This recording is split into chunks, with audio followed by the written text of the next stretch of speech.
Thank you, Speaker Sir, for allowing me to speak on the President's address.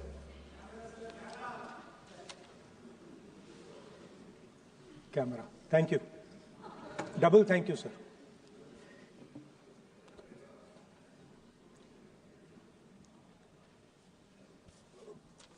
I heard the President's address. I sat there with Kharge ji and I listened to it. And I must say, I struggled through the President's address to maintain my attention on what was being said, because I had heard pretty much the same President's address the last time and the time before that and the time before that. And it was the same laundry list of things that the government has done. We have done this, we have done this, we have done this, 50 or 100 things that the government has done.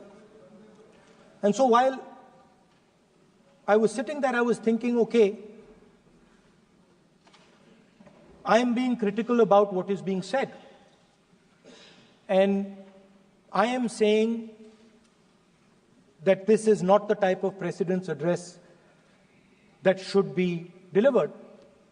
Well, the question came to my mind, what type of address would an India Gathbandhan government deliver? How would that address be different than the address we heard? Because it's no point me saying that it is a laundry list and then not providing an alternative idea. And so today I would like to lay out some dimensions of what an alternative address would look like, what the India Gathbandhan would probably focus on, and where we would lay emphasis. The future of this country is going to be decided by the young men and women of this country, the youth of this country. So I think anything we say has to be addressed to them, has to be spoken to them. The first thing in front of us, and this is something I'm sure the Prime Minister would accept and pretty much everybody in this room will accept, is that even though we have grown fast, we are growing slightly slower now, but we are still growing. A universal problem that we have faced is that we have not been able to tackle the problem of unemployment. No, neither the UPA government nor today's NDA government has given a clear-cut answer to the youth of India about employment. I don't think anybody in this room will disagree with me. I'll give a little statistic for the Prime Minister. The Prime Minister, something I would agree with directionally. The Prime Minister proposed the Make in India program. I think a good idea. We saw the statues, we saw the functions, we saw the so-called investment, and the result is right in front of me. Manufacturing fell from 15.3% of GDP in 2014 to 12.6% of GDP today. That is the lowest share of manufacturing in 60 years. I'm not even blaming the Prime Minister, because I think it would not be fair to say he didn't try. I could say that the Prime Minister tried, and I think conceptually Make in India was a good idea, but it's pretty clear that he failed, because manufacturing went from 15.3% of GDP to 12.6%. So the first question that any alternative vision would answer to the youngsters of our country is, okay, what and how are we going to solve this problem of employment?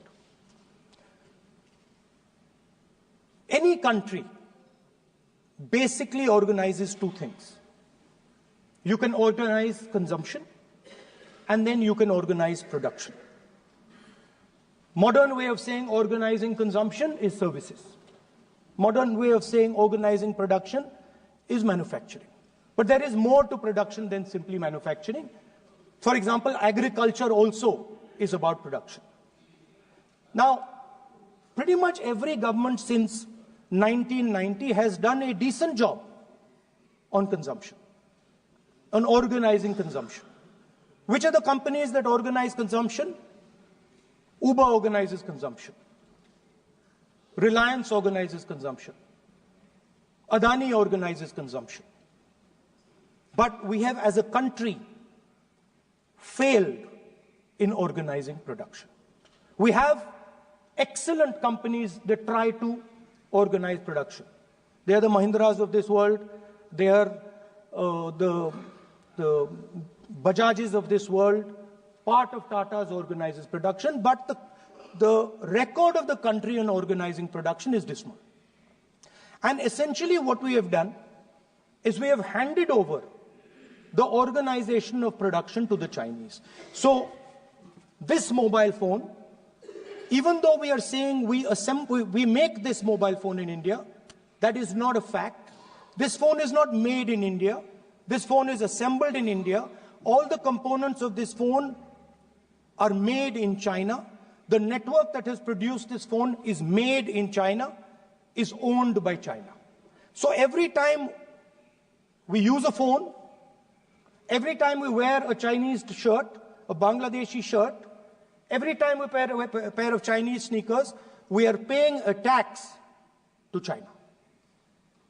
Because some Chinese youngster is earning a salary to make or to produce that product. So the first message I would give in a presidential address would be that India has to focus completely on production. Because if we do not focus on production and we continue to focus only on consumption, we will find that we will run huge deficits, we will increase inequality, and eventually we will run into a serious problem. Social problem because of unemployment, which we are already facing. If you look at the numbers of the amount of people who are in jail, if you look at the numbers that are spent on internal security, if you look at the numbers spent on our police forces, they're all spiraling. They're all rising. And everybody understands that social tension is on the rise in India. So now the next question comes, okay, so where is this employment going to come from? What is India going to produce? And for that, I'd like to tell all the youngsters of this country that there is a revolution taking place, an exciting revolution. The world is transforming completely. And the change that is taking place, at the heart of the change that is taking place, we are moving from the world of the internal combustion engine to the world of the electric motor. We are moving from petrol to batteries. We are moving wind, solar, potentially nuclear energy. So our entire way of moving is changing. And this is going to change every single thing. It is going to change warfare. It is going to change medical treatment. It is going to change education. It is going to change how we eat. It is going to change every single thing.